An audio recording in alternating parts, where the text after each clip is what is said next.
পশ্চিম আফ্রিকার দেশ মালিতে একটি সোনার খনি ধসে ৪৮ জন নিহত হয়েছেন। দেশটির পশ্চিমাঞ্চলে পরিত্যক্ত ওই খনিটি অবৈধভাবে পরিচালিত হচ্ছিল বলে রয়টার্সের প্রতিবেদনে জানানো হয়েছে।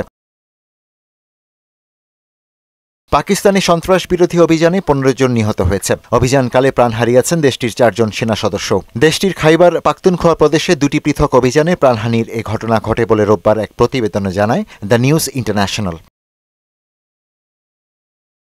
বাংলাদেশের রাজনৈতিক পরিবেশ উন্নয়নে বরাদ্দ ২,৯০ লাখ মার্কিন ডলারের সহায়তা তহবিল বাতিল করেছে যুক্তরাষ্ট্র। শনিবার সোশ্যাল মিডিয়া প্ল্যাটফর্ম এক্সের এক পোস্টে এ তথ্য নিশ্চিত করেছে মার্কিন প্রশাসনের নতুন দপ্তর department of government efficiency DOG. পাশাপাশি এদিন আরও কয়েকটি দেশের বরাদ্দও বাতিল করে ইলন মাস্কের নেতৃত্বাধীন নতুন দপ্তরটি।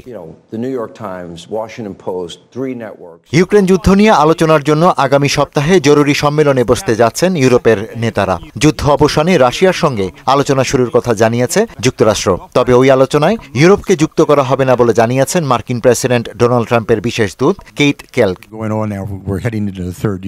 Ishtiaq Hossain, Mohona digital. Who would be foolish to say wouldn't?